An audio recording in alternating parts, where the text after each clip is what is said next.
Fury lost. Oh, bro. Tyson, in my world, Tyson Fury lost that fight, bro. We starting the pod like this, yeah? Yes. Straight in. All right. Let's go. Let's get to work. Tyson Fury lost that fight and he's embarrassed. Tyson Fury is looking at himself in the mirror and he's saying, how can I say I'm just a fighting man?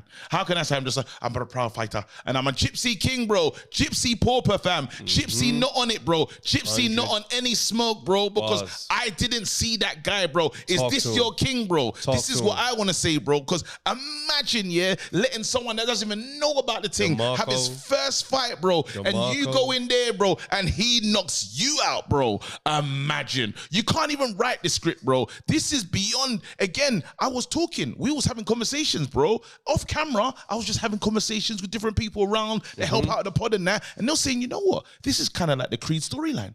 You know Creed 2? When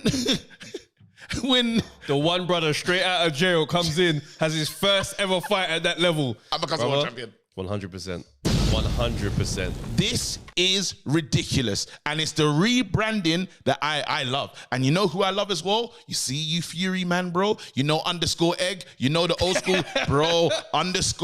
No picture, bro. Gary 1275. Yeah. You man are stressed, bro. Because I can't believe it. Now all these man, CompuBox experts, bro. All you man are telling me 12 punches thrown. Bro, he landed 12 more punches, yourselves. Mate. Look at yourselves in the face. Fury, your king, got demolished, bro. Even if you say that he won this, that, and the other, listen, that's not the way you want to see him win. That's not the way you want to see him win. And guess what? We will be there, fam. We are here right now, bro. What would you like to say about this?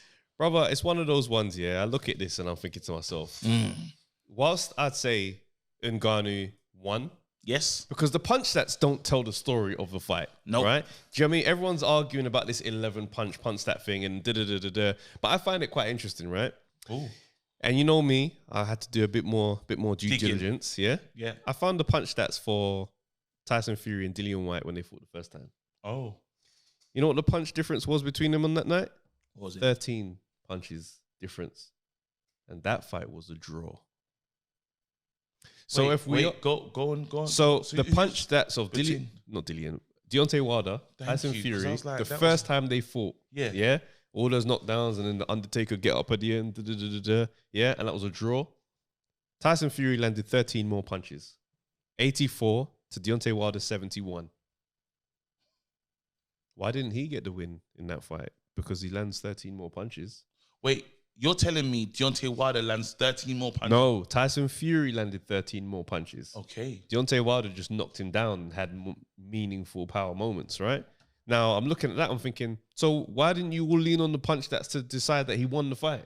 Oh, that's some good work. Why didn't that happen? But here we are, and we're all doing this crazy narrative spin. But he lands 11 more punches, and that's just how boxing. Go back and score it. And I'm thinking, oh, so now CompuBox matters to you guys. Same fan base. And core fan base. Where's your core we fan go base? way back.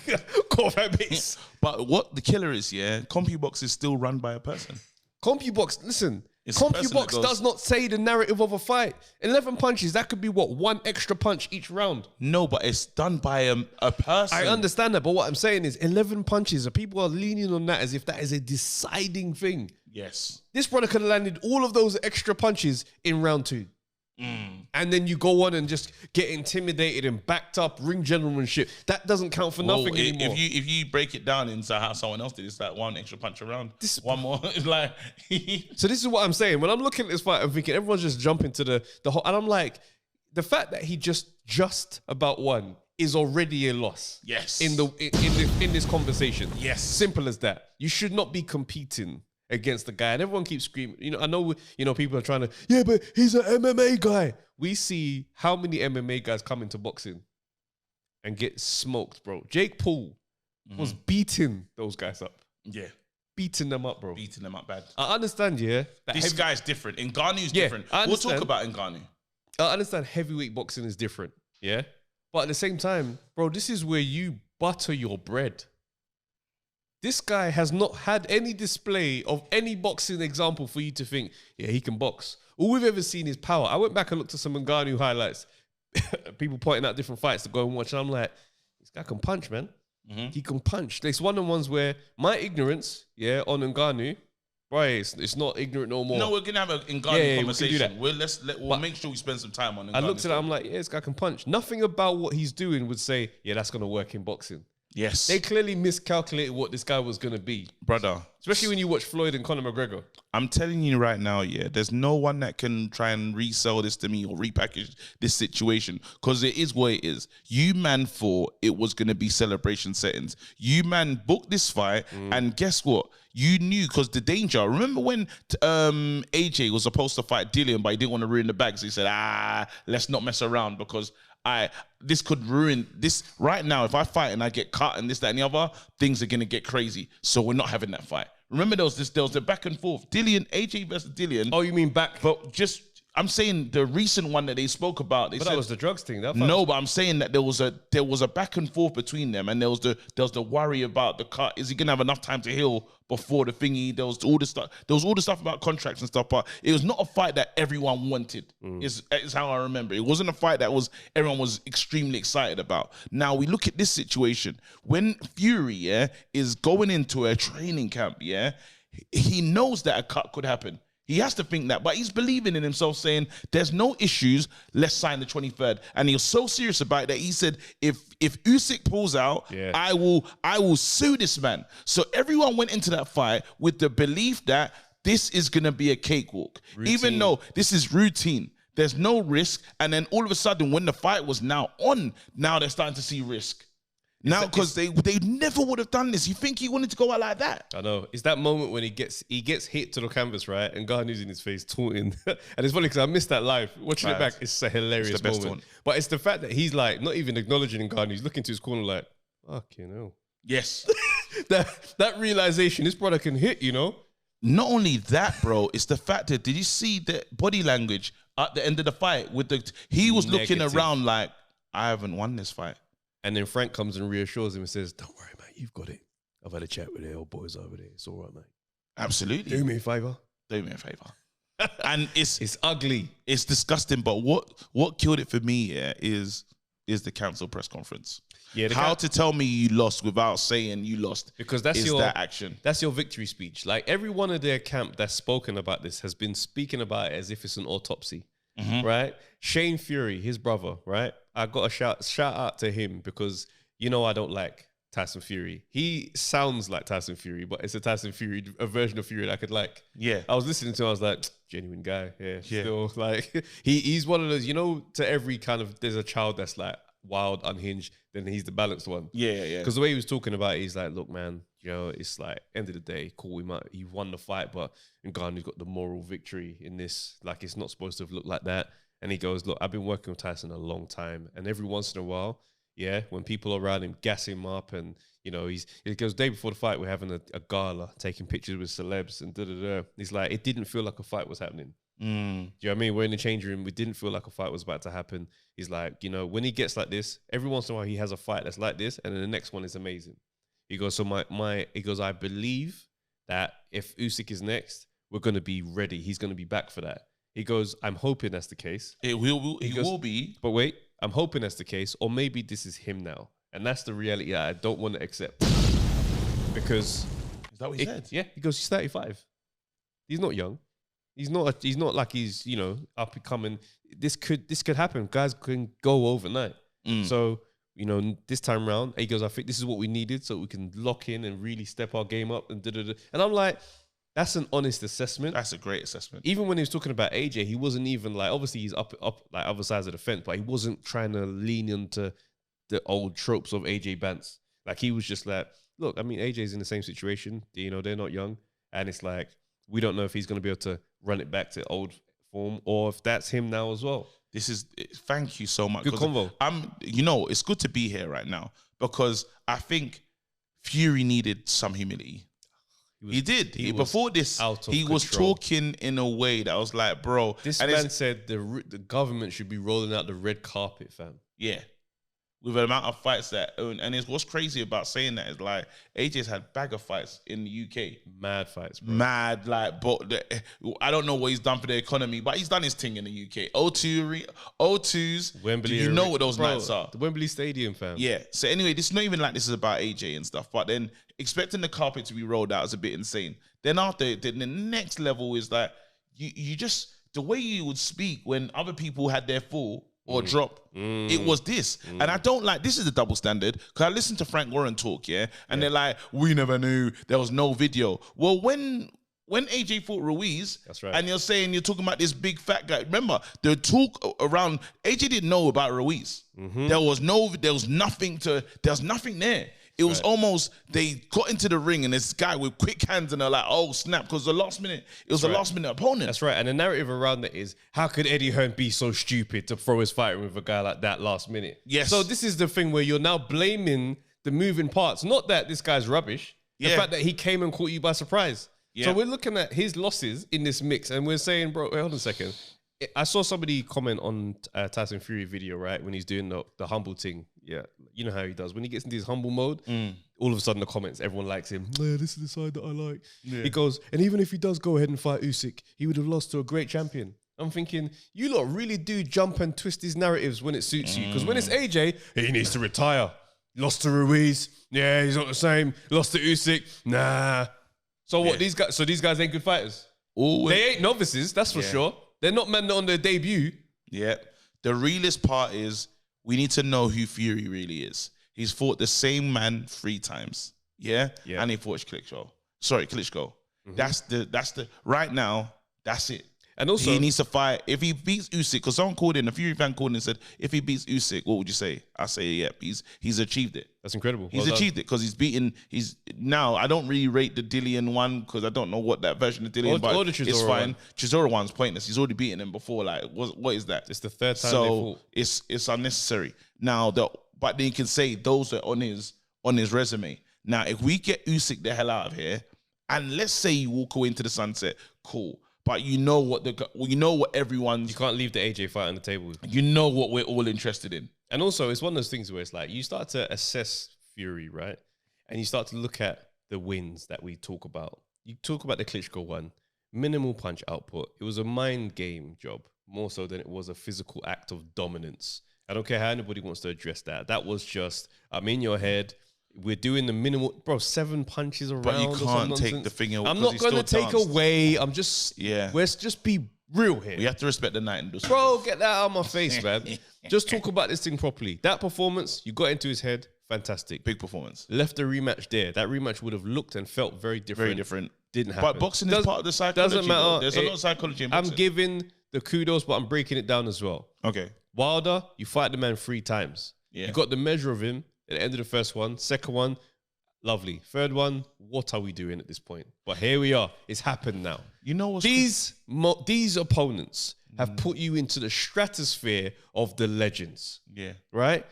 There's been nonsense in between. Otto Wallin, Pianetta, Seferi, all these clowns. Then there's there's even the fights where man are going to hell and back to prove that this guy actually lost those fights. So we're saying, hold on a second, your career is not one that sits with you walked through the literal Hall of Fame, touched gloves with everyone, and then went out there, like True Geordie said, and proved that you don't belong in there. Because them man there have come through adversity time and time and time and time again. But you are in an era where narrative control and fake news is now popular, and you men can just barge through your narrative. And you can maneuver it any way you want. Because when you look at what him against Wilder, 3rd fight, hit, hold, maul him, wear him down, He did the exact same thing to Ngannou. He tried. It was just a man that was physically strong enough to not allow you to do that. Yeah. So now we look at the guys that you are seemingly intent on not fighting, right? The Usyk fight is the one that's like, signed and we're happening. Bro, until these men walk into the ring, I'm not going to bet money that's happening. You look at the problems that Usyk faces. He says he doesn't care about legacy, by the way. Doesn't care about legacy. Of course he doesn't. Let's look at the problems that Usyk faces. You're on file talking about Steve Cunningham being the most difficult opponent. You tried to do the bully boy thing to Ngannou. You couldn't do that. Who else might you not be able to bully boy? AJ. People are going to go crazy because the narrative on AJ is already one that's set. And I'm like, no, Fuck your narratives. Every single one of you lot on the internet that are talking, we have to be, let's assess this on a match-up basis. Because Ngannou came in with no experience, just a raw foundation, and gave this guy hell. Who else gave Tyson Fury hell when they was a novice? AJ in that gym as an amateur. That had Tyson Fury on the interview saying, there's this young kid coming up and oh boy, he's a problem. He's going to be something. You was excited. Why? Because you got your head bust that day and you remember it. And you remember that's the same brother that's in there. So your whole career has been about setting a narrative. You're a bodybuilder. Get into his head. I got to get into his head because somehow we're in the same frigging timeline. Nigeria gum shield. Exactly. You're fighting in Ghana. You got a Nigerian gum shield. AJ is the guy of your career, Tyson Fury. And I'm telling you, Ngannou might be the reason that fight don't happen now. And I don't care what these dickheads in the comments are going to say, because you men can write AJ off and say what you want. That brother there, he's not going to be able to bully boy AJ. It's not going to happen. But then when he's not bully boying, herky-jerky, his legs are gone. His legs are gone. This brother went out there, big crown on, took off the crown and ran a lap to check if his legs were still working. I'm telling you. You think that's what it is? I'm going to say this. We're looking at a brother here, and it's a bad situation. I'm going to say something different a little bit. Go ahead. This one, yeah? While I agree with you, AJ is his true rival in this time. Absolutely. Yeah? It is. It doesn't matter what anyone says. But where it's different is, I feel that because he's in this game for the wrong things, it's hard to engage Tyson Fury in like proper what you want from what you want from champions. He's not on it. He's not that guy. He's not on it at all. So he's not gonna move like a champion should move. Yeah. So now it's about, as he said, when I saw the interview, he's like, listen, I've been paid, done bosh, I'm getting home. Where it's like, bro, you've hurt your reputation. Yep. But he's not thinking about that. Now, one thing that is the ego in him, which I know he does have, is gonna make him say, the next time, because you don't cancel a press conference for no reason. That's your ego that said, I can't sit in front of people today. We need to have a press. We need to have a meeting. 1 second. We need to have a team meeting to decide what this narrative is we say the next day. Because they all dipped. But you got to remember, he's already banned TalkSport from before the fight. I know, but even that's hurting him. But now, and that's a stupid decision, but it is what it is. So now they've all come together. Notice no one was talking. They've come back and said, this is what we think it is. And now that's the message that's gone out there. And then even today, the new one is, well, I've been rabbit punched. Yeah. Bro, are we not, is anyone going to talk about the illegal elbow that you tried to throw in that same fight? So now what my thing is though, I do believe that Tyson Fury will see a better version of him. He'll be better than that because he'll be way better. Dumpster juice. He'll be way better in the next one. The one thing is though, I do believe the herky jerky style is gone. It's gone. I do believe that's gone, but I do believe that he's still a solid threat. Even though like I look at his record and say, nah.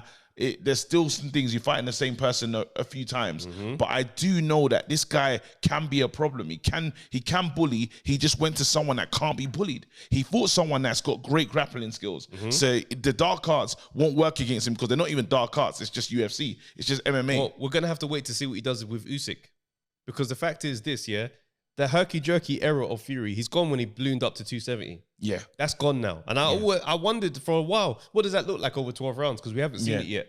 2 and 3, he's knocked out Chisora and Dillian White. So we haven't seen him pushed and had to think. When he got back on his, I'm thinking to myself, right, Ngannou's getting you into the corner, trap and just landing. Like, before you couldn't trap Tyson Fury.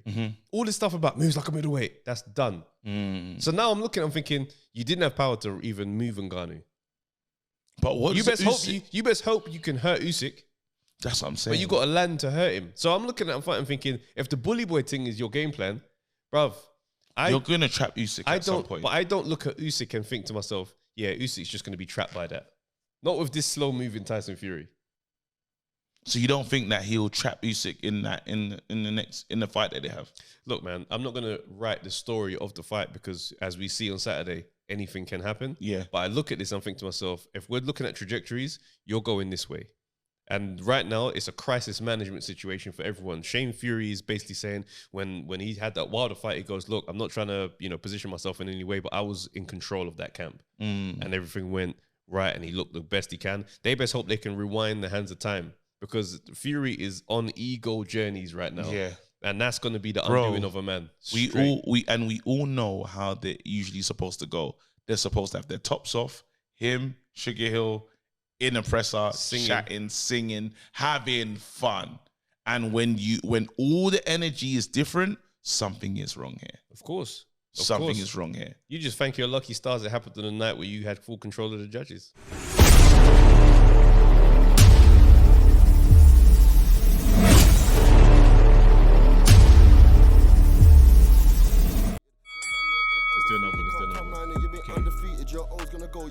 Yo, people, thanks for watching the Undefeated podcast. Make sure you like, subscribe, share, leave a comment, and all that good stuff, man. This is the place to be.